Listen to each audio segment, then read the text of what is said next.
Welcome back to another edition of Stay Schemin. We have a brand new episode here based on the Chiefs' new acquisition of DeAndre Hopkins. It's yours truly, DMac. Happy to talk to you guys specifically about how he fits in this Chiefs offense, how he's going to continue to help this wide receiver room that, of course, has suffered some injuries, and that is why they went out and got a guy that is not just a name, but a guy that backs it up in the play that he brings to the field every single Sunday. Happy to have him aboard. And specifically, we're going to get into the routes that he's run, where he wins, how consistently he wins, and where he's really going to be able to make the impact for this team. I'm really excited to talk about it. Of course, the Chiefs traded a conditional fifth-round pick that could turn into a fourth-rounder based on playing time to the Tennessee Titans to bring DeAndre Hopkins over and headline their wide receiver room. So before we get into all of this, I just wanted to say I am wearing the All Juice team in honor of Perez Taylor. This is a player that, he loved. This is somebody that he talked about on a consistent basis when he was writing or podcasting as well. So shout out to Perez Taylor. He deserves to enjoy DeAndre Hopkins in a Chiefs uniform. Absolutely. So first, what I want to start out is looking at some of the issues that the Chiefs have had. Specifically, we're going to talk about last week versus the Niners and how DeAndre Hopkins immediately can come in and solve that starting today versus the Las Vegas Raiders, and moving forward, how his overall fit and impact in the offense can really shine when he continues to learn more about the playbook and has a higher snap count. So we are going to start off here specifically with the Chiefs on the 1 yard line. And this is a play from last week versus the 49ers, of course. And the one thing that I want to first take your attention towards is Travis Kelce at the bottom of the screen. Locked up one-on-one, obviously the bunch to the top of the screen, motioning out Kareem Hunt specifically.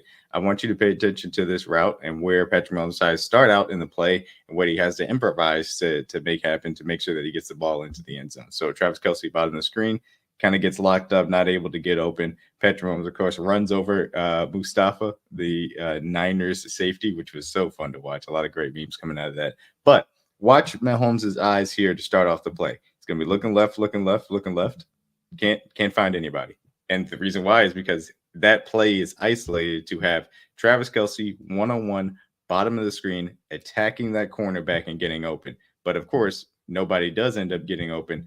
And that's where we get Patrick Mahomes stuck looking left. And then he's like, all right, well, I got to scramble and make something happen. Fortunately, the hole opens up due to some really good blocking from the offensive line. And Patrick Mahomes does what he does best, which is create a touchdown out of nothing because he absolutely steamrolls Malik Mustafa. We got to watch this again. I mean, just look at it. He's flat on his back. Oh, Mahomes, you did not have to do that to him. This is the next play where you're going to see, guess what? Sky Moore, similar position, Travis Kelce, locked up one-on-one with the corner at the bottom of the screen. They're going to run the corn dog motion to the top of the screen. And, of course, the corn dog motion is the thing that is going to be featured on the play. But Mahomes is never going to look at the bottom of the screen, Sky Moore. And guess what? He's never an option because Sky Moore is not built to win one-on-one matchups at the bottom of the screens. The 49ers don't have to worry about it. They know their corner one-on-one is going to take that option away from him. Obviously, Mahomes ends up throwing the ball out to Nicole. They have a little bit of a timing issue, not able to hook up. But that's the big thing right here. Sky Moore is never going to be looked at because you don't believe in him to be able to make this play. The reason why I wanted to bring it up specifically is to highlight what DeAndre Hopkins brings to the table, specifically in the red zone. DeAndre Hopkins, bottom of the screen, locked up one-on-one with a pretty good cornerback named Ahmad Sauce Gardner of the New York Jets. And what you're going to see is Hopkins kind of runs a variation of a sail route. He's going to take him inside, get up the stem, stack them, and then separate at the top and give Will Levis a chance to make a play. Now, the issue is here, Will Levis does two things. One, he continues to drift, and he also pump fakes and throws it late and out of bounds. So there's no chance for DeAndre Hopkins to make the play. But again, pay attention to that route. Get inside, stack, and then separate the top. And if Will Levis is letting this ball go when he should be letting it go, which is here, he should be letting that go. And instead of pumping, that's a touchdown. Of course, if it's put on time and on target, that's a throw that I trust Patrick Mahomes to make. DeAndre Hopkins creating that separation one-on-one versus Sauce Gardner in the red zone. That's a massive, massive thing that he is able to bring to the table as well. Now, next play. This is something that, we've seen sparingly in Chiefs Kingdom, but it is something that you've certainly seen Patrick Mahomes bring to the table when he feels like he's got a guy that he can trust down here in close or just in general when he's locked up one-on-one. DeAndre Hopkins, top of the screen, one-on-one, back shoulder throw, very good throw by Will Levis. DeAndre Hopkins does all the physicality to go ahead and box the cornerback out and makes it turn into a touchdown. And look, this is something that we've seen Mahomes do in the past and be able to have success with, whether it's Juju, really Jody Fortune a little bit, sometimes Travis Kelce. And look, when you have a guy that can actually box the cornerback out and create that window of opportunity, if you put the ball on time and on target, that can be an easy touchdown. That's what DeAndre Hopkins brings to the table. So, first one, obviously, one-on-one Sauce Gardner, really nuanced route, able to create that separation. Better throw, that's a touchdown. Second one, back shoulder throw, immediately brings to the table. And these are the immediate impacts that DeAndre Hopkins can bring because he does not need to have an extensive knowledge of the playbook to immediately be a threat in the red zone because of his ability, his physicality, his hands, and his understanding of how to run routes. Even if it's not great separation, it's enough separation to get the job done in the tight windows that the red zone demands. Last play that I wanted to bring up, and it's going to be a play that Chiefs will be familiar with, which is essentially Mahomes go draw it up in the dirt and create something. This is specifically to talk about DeAndre Hopkins' feel in zone, and also when the quarterback and it's out of structure, the quarterback is trying to create how he can find that soft spot to be able to be an available target. So he's at the bottom of the screen, kind of runs that rub route. They actually do a pretty good job at passing it off, so it's not immediately available. Will Levis pumps to the back of the end zone, tries to scramble a little bit, and just watch what DeAndre Hopkins drifts, makes himself available, and that's a touchdown. And Will Levis does a good job at delivering that ball. We've seen Mahomes make plays on this time and time again. So you're going to see DeAndre Hopkins coming in picture from the right side of the screen. Immediate in structure is not available for Will Levis. Hopkins just drifts a little bit and creates that. And we've seen Travis Kelce, numerous wide receivers hook up with Patrick Mahomes based on that. So look, number one thing, first and foremost, especially this week, it's going to be a set package of plays. I think that it will include some red zone opportunities for DeAndre Hopkins as well. Something that they did for Kadarius Toney was to get him involved immediately and make sure that he had an opportunity to get in the end zone as well. I think you'll see a package of plays for DeAndre Hopkins versus the Raiders this week to make sure that he has the ability to make an impact. And that's where his immediate one can be, because tight spaces, they're going to stack the box to try and stop Kareem Hunt in this run game. They are going to force the Chiefs wide receivers to make plays one-on-one versus the cornerbacks, and DeAndre Hopkins with his hands, his nuanced route running, and his physicality has the ability to do so. He has that nice feel for it if things get out of structure to still drift and find soft spots and be available for touchdowns in that aspect as well. Now, as for Hopkins in between the 20s, outside the red zone, how is that role really going to expand? Look, DeAndre Hopkins is a guy that does not necessarily have the juice that he once had to really get deep and challenge cornerbacks really, 30, 40 yards down the field. But that's not necessarily what the Chiefs need right now. We know they have the Xavier Worthies of the world, the Justin Watsons of the world, the Miko Hardmans of the world to stretch the field deep. They need somebody in the short to intermediate to be able to use his hands, his physicality, his understanding of zone, and his nuance as far as the actual man-to-man coverage is concerned, and be able to run routes on time to be exactly where the quarterback expects them to be. And that's what DeAndre Hopkins brings to the table. He had over 2 yards per route run versus man and zone.